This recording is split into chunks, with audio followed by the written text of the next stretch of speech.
Hello दोस्तों, नमस्कार। आज का टॉपिक है कि क्या हमारे संविधान को पूरी तरह से बदला जा सकता है, क्या उसे ख़त्म किया जा सकता है। ऐसा मैं क्यों कह रहा हूं? क्योंकि अभी 18वां लोकसभा का आम चुनाव चल रहा है और इसमें सत्ता पार्टी ने अब की बार 400 पार का नारा लगाया है। अब की बार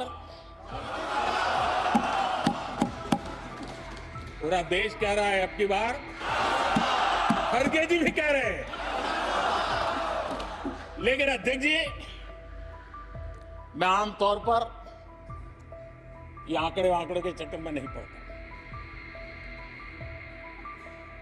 लेकिन मैं देख रहा हूं देश का मिजाज एनडीए को तो 400 पार कर पाई के रहेगा, लेकिन भारतीय जनता पार्टी को 370 सीट अवश्य देगा।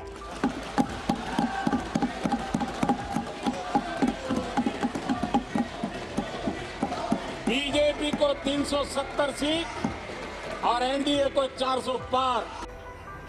कि लोकसभा में एनडीए को अर्थात नेशनल डेमोक्रेटिक अलायंस, जिसका कि सबसे बड़ा पार्टनर बीजेपी है, वह यह नारा लगा रही है कि उसे 400 से ज्यादा सीट लोकसभा में मिलेगा। लेकिन यह नारा लगाना कोई बुरी बात नहीं है। हर पार्टी अपने कार्यकर्ता को उत्साहित करने के लिए इस प्रकार की नारा लगाती है, लेकिन उसके कुछ कार्यकर्ता एमपीज, जैसे कि फैजाबाद के एमपी लल्लू सिंह, या अभी जो बीजेपी की कैंडिडेट है राजस्थान से ज्योति मिर्धा, या उसके पहले पूर्व मंत्री अनंत कुमार हेगड़े जो कर्नाटक से आते हैं, ने बयान समय समय पर यह दिया कि वो संविधान को पूरी तरह से बदलना चाहते हैं और इसीलिए उन्हें अधिक से अधिक लोकसभा में बहुमत की दरकार है। मोदी जी एक बात कह रहे हैं कि अब की बार 400 पार। ऐसा क्यों कहा जा रहा है? इस बार हमें 400 सीटें जीतनी है। हमारे पास लोकसभा में बहुमत है, 2/3 बहुमत। राज्यसभा में हमारे पास 2/3 बहुमत नहीं है, अल्प बहुमत है। राज्य सरकारों में भी हमारे पास वांछित बहुमत नहीं है। संविधान में हमें बदलाव करना है। आपको पता है कि कांग्रेस ने किस तरह मूलभूत संविधान को ही पलट दिया, जिसकी जरूरत नहीं थी। ऐसे प्रावधान लाए गए, खासतौर पर हिंदुओं के दमन के लिए कानून बना दिए गए। अगर इन सबको बदलना है तो सिर्फ इस बहुमत से काम नहीं बनेगा। मोदी जी के पास सिर्फ लोकसभा में बहुमत है, हमें राज्यसभा में भी बहुमत चाहिए और राज्य सरकारों में भी बहुमत चाहिए, तभी हम इस काम को कर पाएंगे। और इसको विरोधी पार्टियों ने पूरी तरह से चुनाव में भुनाया और उनका आरोप है कि बीजेपी 400 पार का नारा इसलिए लगा रही है कि वो संविधान को पूरी तरह से बदलना चाहती है। तो दोस्तों, आज मैं इसी बात पर व्याख्या करूंगा कि क्या संविधान को पूरी तरह से बदला जा सकता है, क्या उसे खत्म किया जा सकता है। दोस्तों, जैसा कि आप जानते हैं कि 26 जनवरी 1950 को हमारा संविधान लागू हुआ और संविधान बनाने वालों में सबसे ज्यादा जो महत्वपूर्ण भूमिका थी वो डॉक्टर BR अम्बेडकर की थी। जैसा कि आप जानते हैं कि अभी तक हमारे संविधान में 106 बार संशोधन हो चुके हैं। हमारा संविधान न तो अमेरिका के संविधान की तरह पूरी तरह से जटिल है, रिजिड है, और न ब्रिटेन के संविधान की तरह पूरी तरह से फ्लेक्सिबल या लचीला है। यह रिजिडिटी और फ्लेक्सिबिलिटी दोनों का समन्वय है, अर्थात कुछ आर्टिकल्स का संशोधन आसानी से किया जा सकता है, लेकिन कुछ उपबंधों का संशोधन या आर्टिकल का संशोधन बहुत कठिनता से किया जा सकता है। हमारे संविधान में धारा 368 में संविधान से संबंधित संशोधन का वर्णन है और इसके अनुसार 2 प्रकार से संविधान के संशोधन की कार्रवाई की जा सकती है। पहला प्रकार है स्पेशल मेजॉरिटी, विशेष बहुमत। तो स्पेशल मेजॉरिटी मतलब क्या होता है कि कोई भी संविधान संशोधन विधेयक केवल पार्लियामेंट के दोनों में से किसी एक सदन, राज्यसभा या लोकसभा में लाया जा सकता है। यहां पर अमेरिका की संविधान की तरह राज्य के असेंबलीज को कोई अधिकार नहीं है और वो संविधान संशोधन नहीं ला सकते हैं। अगर ऐसा करते हैं तो पूरी तरह से प्रोसीजर का उल्लंघन होगा। तो कोई भी संविधान संशोधन केवल लोकसभा के दोनों सदनों में से किसी एक सदन में लाया जा सकता है और वहां पर 2/3 बहुमत, जो भी सदस्य हैं उनके 2/3 बहुमत से और एब्सोल्यूट मेजॉरिटी पूर्ण बहुमत दोनों का मिश्रण होना चाहिए, उसे पास किया जा सकता है। जैसे उदाहरण के स्वरूप मैं यहां बताना चाहता हूं कि मान लीजिए कि राज्यसभा का कुल स्ट्रेंथ है 250, माने मैक्सिमम 250 सदस्य हो सकते हैं राज्यसभा में, लेकिन वर्तमान में वहां अभी मात्र 240 सदस्य हैं जो विभिन्न राज्यों से चुन के आते हैं।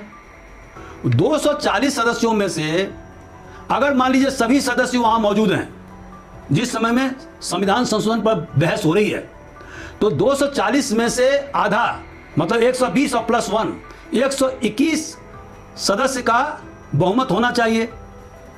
यह हुआ पूर्ण बहुमत, ये पहला क्राइटेरिया है। और दूसरा क्राइटेरिया क्या है कि 240 का 2/3 बहुमत कितना होता है, 160, और 160 सदस्य का बहुमत होना चाहिए। तो इसमें जो 121 से चूंकि 160 ज्यादा है, तो इसीलिए राज्यसभा से अगर किसी संविधान संशोधन विधेयक को पास करना होगा तो उसे 160 सदस्यों का वोट मिलना चाहिए और तभी वह विधेयक पास होगा। और उसी तरह से लोकसभा में उसके बाद में उस संविधान संशोधन विधेयक को लाया जाएगा, वहां पर भी 2/3 सदस्यों के वोट की मंजूरी होगी और साथ साथ पूर्ण बहुमत माने एब्सोल्यूट मेजोरिटी का भी दरकार होगा। अगर ये दोनों क्राइटेरिया पूर्ण किया जाता है तो यह माना जाएगा कि लोकसभा और राज्यसभा दोनों से संविधान संशोधन विधेयक पास हो गया है और इसके बाद में राष्ट्रपति के पास में उसे भेजा जाएगा।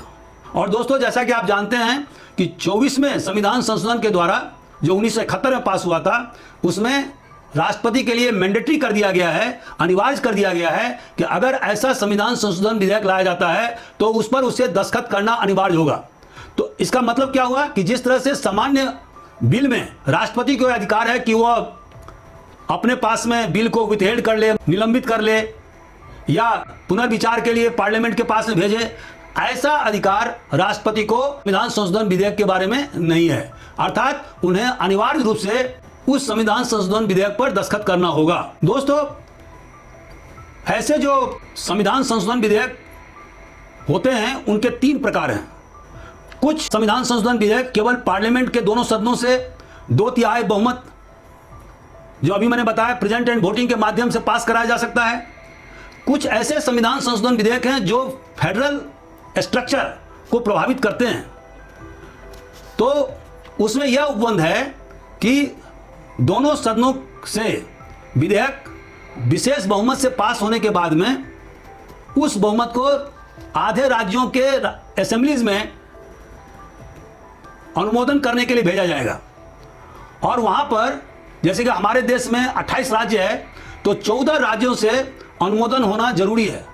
यहां पर यह कहना जरूरी है कि हमारे देश में कम से कम 6 राज्यों में लेजिस्लेटिव काउंसिल है, लेकिन उनकी भूमिका संविधान संशोधन विधेयक में कुछ भी नहीं है, 0 है।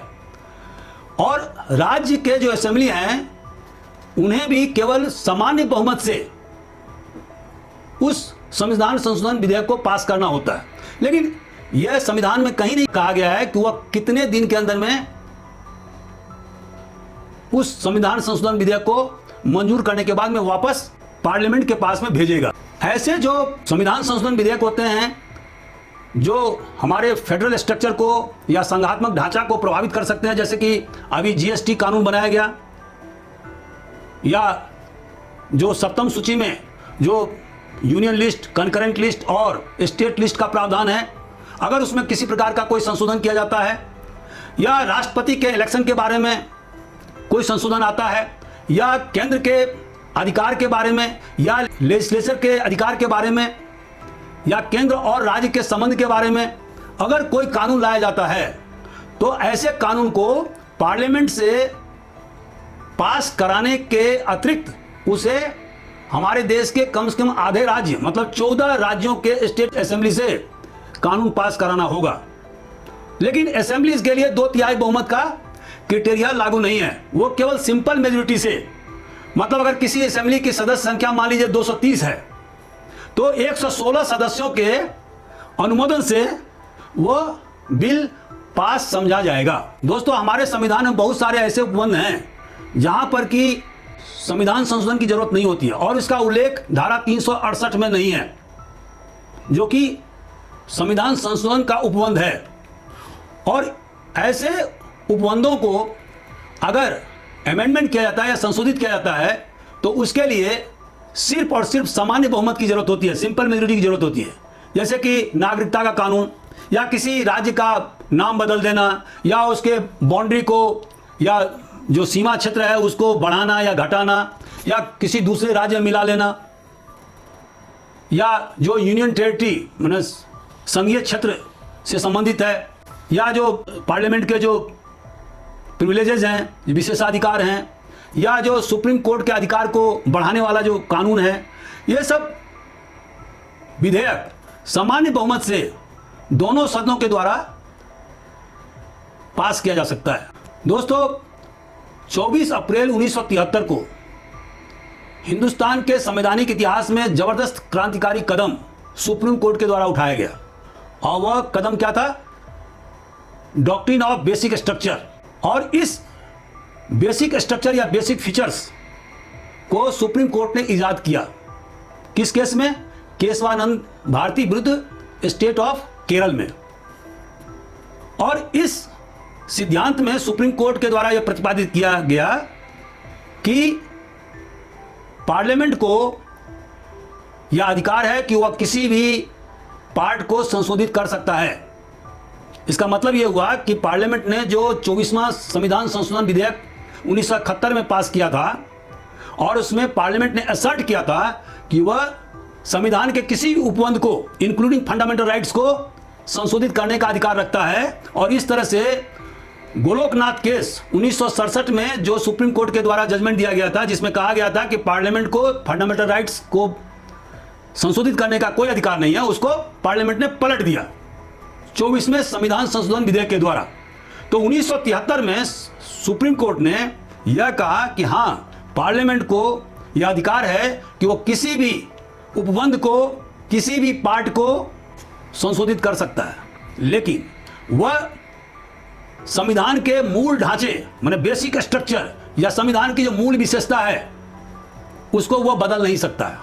लेकिन उस केस में सुप्रीम कोर्ट ने यह नहीं बताया कि संविधान की कौन कौन सी मूलभूत ढांचा है या उसकी विशेषता है। लेकिन उसके बाद जो बहुत सारे जो जजमेंट आए उसमें सुप्रीम कोर्ट ने यह व्याख्या किया कि संविधान का मूल ढांचा क्या है।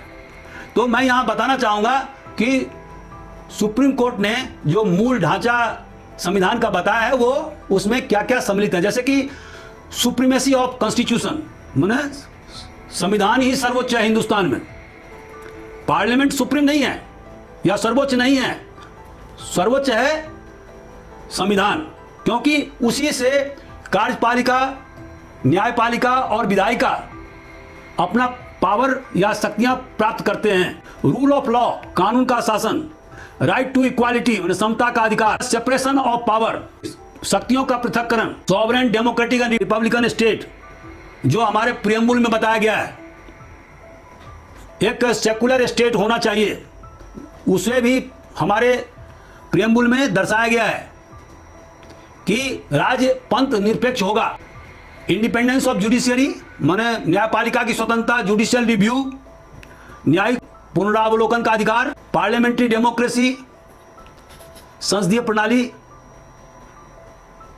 आर्टिकल 226 और 227 के तहत में हाई कोर्ट के अधिकार, उसी तरह से आर्टिकल 32, 136, 141 और 142 के तहत में सुप्रीम कोर्ट के अधिकार, fundamental rights, directive principles of state policy, free और फेयर इलेक्शन माने चुनाव का संचालन स्वच्छ तरीके से होना चाहिए, और limited power of the parliament.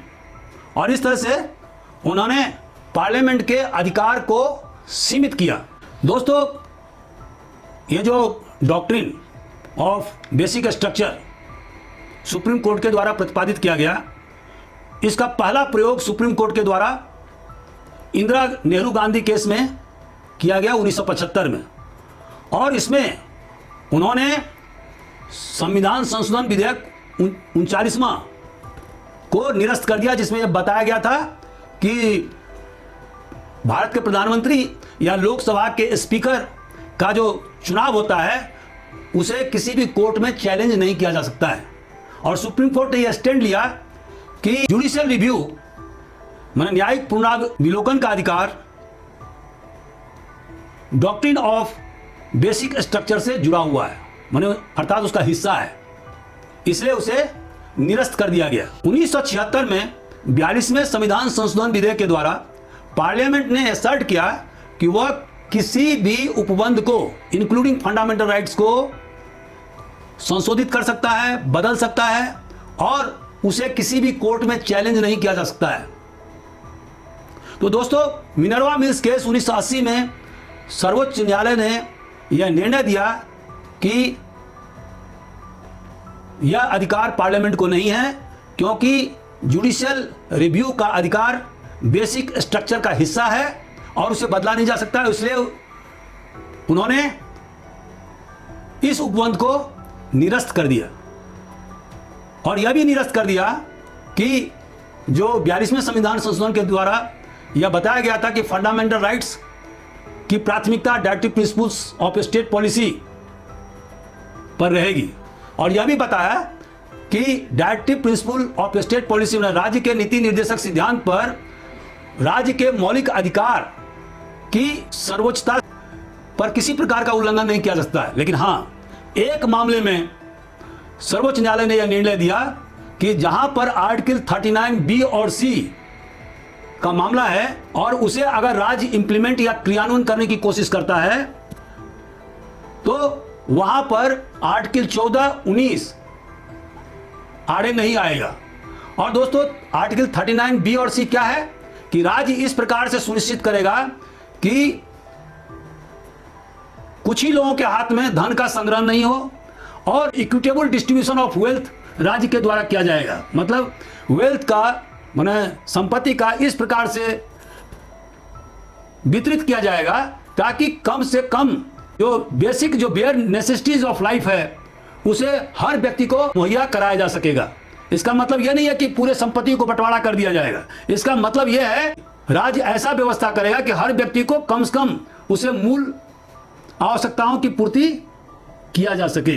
दोस्तों, बामन राव केस 1981 में पुनः सुप्रीम कोर्ट ने डॉक्ट्रिन ऑफ बेसिक स्ट्रक्चर माने मूल ढांचा का सिद्धांत को लागू किया और उन्होंने कहा कि 24 अप्रैल 1974 के बाद से जो भी संविधान संशोधन किए गए हैं और उसे 9वें अनुसूची में रखा गया है ताकि उन्हें जुडिशियल रिव्यू से पृथक किया जा सके, वो सभी संविधान संशोधन न्यायिक पुनरावलोकन के अधीन आएंगे। दोस्तों, निचोड़ क्या है? निचोड़ यह है कि आज की परिस्थिति में अगर किसी भी पार्टी को 400 या 400 से ज्यादा भी सीट लोकसभा में आ जाए, राज्यसभा में भी 2/3 बहुमत हो जाए, तो पर भी वह संविधान के मूल ढांचे को बदल नहीं सकता है, क्योंकि आखिरकार सुप्रीम कोर्ट संविधान का संरक्षक है, गार्जियन है। और जब भी ऐसा काम पार्लियामेंट के द्वारा किया जाएगा, मान लीजिए हमारे देश में अभी संसदीय प्रणाली है और अमेरिका में राष्ट्रपतीय प्रणाली है, प्रेसिडेंशियल फॉर्म ऑफ डेमोक्रेसी है। अगर कोई सरकार संसदीय प्रणाली को बदलकर राष्ट्रपति प्रणाली में presidential form of government America की तरह लाना चाहे तो वह नहीं कर सकता है। क्यों? क्योंकि अब parliamentary democracy doctrine of basic structure का हिस्सा है, तो उसे बदला नहीं जा सकता है, उसको चेंज नहीं किया जा सकता है। और जब भी ऐसा किया जाएगा तो जैसा कि मैंने बहुत सारे दृष्टांत में बताया, और जैसे इंदिरा नेहरू गांधी वर्सेस राजनारायण में बताया कि किस तरह से सुप्रीम कोर्ट ने 39वां संविधान संशोधन विधेयक को निरस्त कर दिया या 42वें संविधान संशोधन विधेयक को निरस्त कर दिया मिनर्वा मिल्स केस में, उसी तरह से हमारा सुप्रीम कोर्ट किसी भी ऐसे कानून को निरस्त कर देगा जो हमारे संविधान के मूल ढांचा पर आघात या कुठाराघात करता हो। तो दोस्तों, आज का हमारा वीडियो कैसा लगा इस पर आप अपना जरूर कमेंट दें। मैं इन सारे बिंदुओं को डिस्क्रिप्टिव नोट्स में लिखा हूं अंग्रेजी में, आप उसको जरूर पढ़ें। Thank you very much.